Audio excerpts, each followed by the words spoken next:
Muito bom dia, seja bem-vindo ao nosso Reflexão e Vida desta quinta-feira. Estamos aqui para mais uma vez compartilhar a poderosa e preciosa Palavra de Deus. Essa palavra que é viva e eficaz e mais cortante do que qualquer espada de dois gumes, capaz de penetrar a divisão entre alma e espírito, juntas e medulas, e discernir os pensamentos e intenções do coração. Nosso programa vai ao ar de segunda a sexta-feira, 6h30 da manhã, trazendo sempre uma mensagem de fé e esperança para o seu coração. Por isso, seja muito bem-vindo ao nosso programa. Se você está aqui pela primeira vez, se inscreve aqui no nosso canal, ativa o sininho das notificações para que você seja notificado sempre que houver um conteúdo novo. Curta também esse vídeo, é importante também, porque quando você curte o vídeo, o YouTube entende que é um conteúdo relevante e torna visível a mais pessoas. E, principalmente, eu gostaria que você compartilhasse o link desse programa aí nas suas redes sociais com o máximo de pessoas que você puder, para que nós possamos, nesta quinta-feira, estar abençoando e alcançando o maior número de pessoas possível com a palavra de Deus, tá bom? Então, compartilhe aí com o máximo de pessoas que você puder. Bom, hoje nós vamos refletir na palavra de Deus, no texto de Mateus, capítulo 26, a partir do versículo 36. Mateus, capítulo 26, a partir do versículo 36. Olha só o que aqui nos diz a palavra. Em seguida, Jesus foi com eles a um lugar chamado Getsêmani e disse aos discípulos: "Sentem-se aqui enquanto eu vou ali orar." E levando consigo Pedro e os dois filhos de Zebedeu, Tiago e João, começou a sentir-se tomado de tristeza e de angústia. Então lhes disse: "A minha alma está profundamente triste até a morte. Fiquem aqui e vigiem comigo." Adiantando-se um pouco, prostrou-se sobre o seu rosto, orando e dizendo: "Meu Pai, se é possível que passe de mim esse cálice, contudo não seja como eu quero, e sim como tu queres." E voltando-se para os discípulos, achou-os dormindo e disse a Pedro: "Então nem uma hora vocês puderam vigiar comigo? Vigiem e orem para que não caiam em tentação. O espírito, na verdade, está pronto, mas a carne é fraca." Retirando-se pela segunda vez, orou de novo, dizendo: "Meu Pai, se não é possível que este cálice passe de mim sem que eu o beba, faça-se a tua vontade." E voltando, achou-os outra vez dormindo, porque os olhos deles estavam pesados. Deixando-os novamente, foi orar pela terceira vez, repetindo as mesmas palavras. Então voltou para os discípulos e lhes disse: "Vocês ainda estão dormindo e descansando. Eis que é chegada a hora e o Filho do Homem está sendo entregue nas mãos de pecadores. Levantem-se, vamos embora, eis que o traidor se aproxima." Esse é o momento que Jesus ele vai ao Getsêmani com seus discípulos e leva 3 deles para mais perto de si e abre o seu coração dizendo da angústia que ele estava sentindo. Ele sabia de tudo que o aguardava, ele sabia de todo o sofrimento que o esperava, e por isso naquele momento ele começa a se angustiar, ele começa a se entristecer diante daquela situação. Mas esse texto nos mostra algumas lições importantes. A primeira delas é que Jesus tinha uma vida de oração.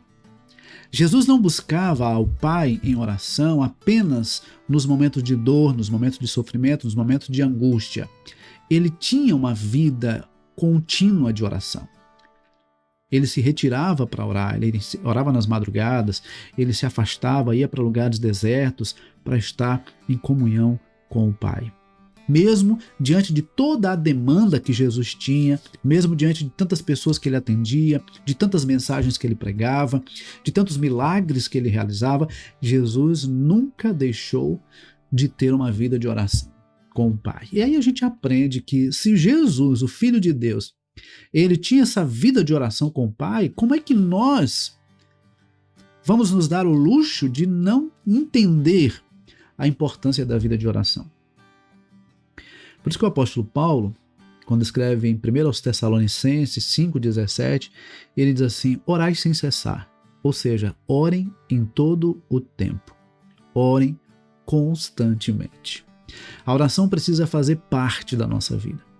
A oração não é um evento, a oração não é um momento, a oração é um estilo de vida. Deus quer que a oração faça parte da nossa agenda diária. Deus quer que a oração faça parte da nossa vida, seja algo presente na nossa caminhada. Quando nós buscamos a Deus em oração continuamente, quando nos deparamos com situações adversas, nós já estamos fortalecidos pelo Senhor. Quando nós buscamos a Deus em oração continuamente, nós temos os nossos ouvidos mais sensíveis e o nosso coração mais atento à voz de Deus e à direção de Deus para a nossa vida. Então a oração fazia parte da vida de Jesus e a oração precisa fazer parte da nossa vida.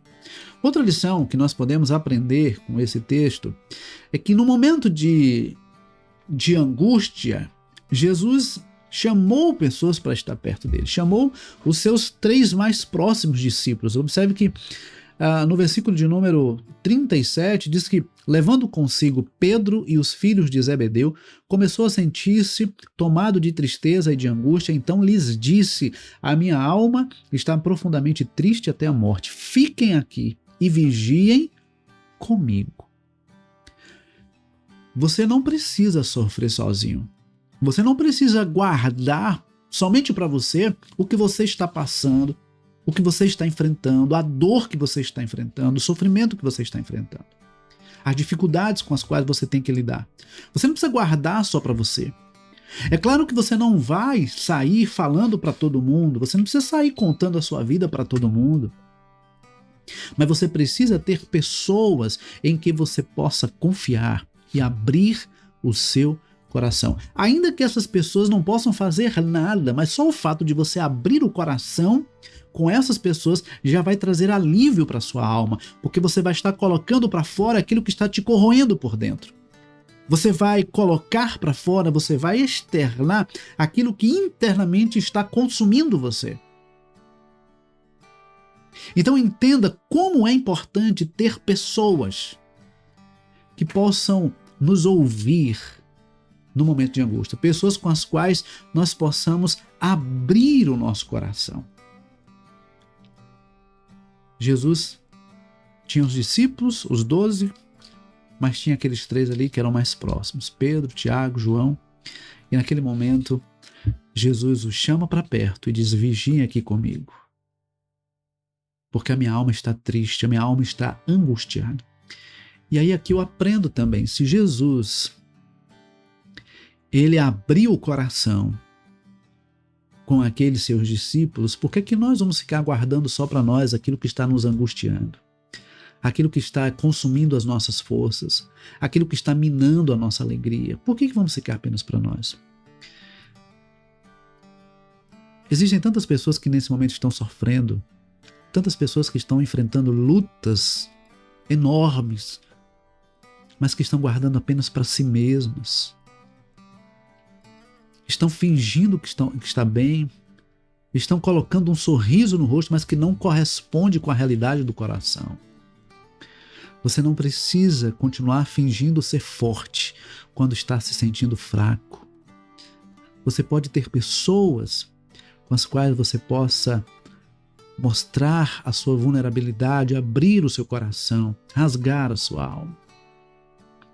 Mas outra coisa que nós aprendemos nesse texto é que Jesus, ele sabia também da fragilidade dos seus discípulos.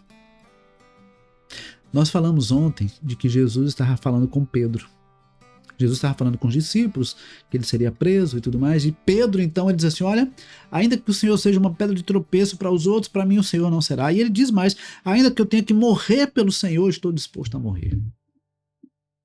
Agora olha só, versículo 40. Voltando para os discípulos, achou-os dormindo. e disse a Pedro: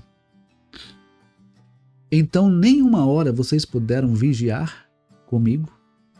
Aquele mesmo Pedro que momentos antes estava dizendo que estava disposto até mesmo a morrer por Jesus, agora não estava conseguindo sequer ficar acordado para orar por Jesus, para vigiar por Jesus. Jesus sabia da fragilidade dos seus discípulos, da vulnerabilidade dos seus discípulos. E nem por isso Jesus desistiu deles. Vão existir pessoas na nossa caminhada com as quais nós achávamos que poderíamos contar, mas no momento que mais precisamos, elas não vão poder nos ajudar. Algumas não vão sequer querer nos ajudar. Mas isso não deve nos fazer desistir do ser humano. Isso apenas revela o quanto nós somos dependentes da graça de Deus. Interessante que Jesus ele se dirige logo a Pedro. Não é por acaso que Jesus se dirige a... Estava ali Pedro, Tiago e João. Mas ele se dirige a Pedro. Por que ele vai logo para Pedro? Porque momentos antes, esse mesmo Pedro havia dito que se fosse necessário, morreria por Jesus. Agora, ele não estava conseguindo sequer se manter acordado. É por isso que nós não devemos criar muita expectativa em relação ao outro. Às vezes compartilham, né? Que uma vez eu ouvi de um colega, ele dizia o seguinte: olha, não está na Bíblia não, mas deveria estar. Bem-aventurados os que não esperam nada, porque não serão decepcionados. E aí então eu costumo dizer que a nossa frustração ela é do tamanho da nossa expectativa. Quanto mais expectativa criamos em relação ao outro, maior o risco da nossa decepção, da nossa frustração. Assim como os outros muitas vezes também se frustram, se decepcionam conosco. Porque nós somos falhos, nós somos imperfeitos.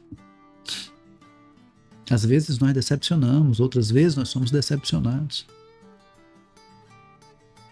E a quarta lição que eu aprendo com esse texto é que Jesus ele estava disposto a fazer a vontade do Pai. Jesus, quando ele vai orar, ele diz: Pai, se possível, afasta de mim este cálice, mas não seja feito como eu quero, e sim como tu queres. Ele vai, ora, volta, encontra os discípulos dormindo, alerta, vai, ora de novo, volta, encontra os discípulos dormindo, vai orar a terceira vez e quando volta encontra novamente os discípulos dormindo. Ele estava disposto a fazer a vontade do Pai. Será que nós estamos realmente dispostos a fazer a vontade de Deus? Será que nós estamos prontos para fazer a vontade de Deus? Às vezes nós dizemos: Senhor, seja feita a tua vontade. Mas lá no fundo a gente quer que seja feita, na verdade, a nossa vontade. Jesus abriu o coração para Deus e disse: Pai, se possível, não me deixa passar por esse sofrimento. Jesus já sabia tudo que o aguardava, então ele disse: olha, se possível, não me deixa passar por esse sofrimento, mas não seja feito como eu quero, e sim como tu queres. E a vontade de Deus, o propósito de Deus foi que Jesus passasse por tudo aquilo, por mim e por você. E se Jesus se submeteu à vontade de Deus para fazer a vontade do Pai completamente, nós precisamos também aprender com Jesus a fazer a vontade de Deus. Agora nós precisamos aprender, como diz o apóstolo Paulo, que Jesus, tomando a forma de servo, ele esvaziou-se a si mesmo para fazer a vontade de Deus, para fazer a vontade do Pai. Ele foi obediente até a morte, e morte de cruz. Não foi por acaso que Jesus disse: se alguém quiser vir após mim, negue-se a si mesmo, tome cada dia a sua cruz e siga-me. Sabe, querido, a única maneira de fazermos realmente a vontade de Deus é nos esvaziarmos de nós mesmos e nos enchermos da presença de Deus. Quanto mais nos esvaziarmos de nós mesmos e nos enchermos de Deus, mais dispostos e comprometidos estaremos com a vontade de Deus. Que Deus nos abençoe e que essas lições que nós tiramos aqui nessa manhã possam ficar guardadas em nosso coração e possamos, durante esse dia, refletir sobre essas lições e nos aproximar cada vez mais do Senhor, porque a vida só faz sentido quando nós vivemos na presença de Deus, tá bom?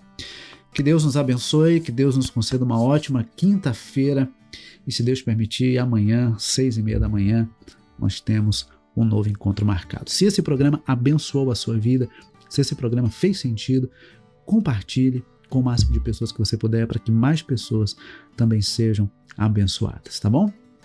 Deus abençoe, forte abraço e até amanhã, se Deus quiser.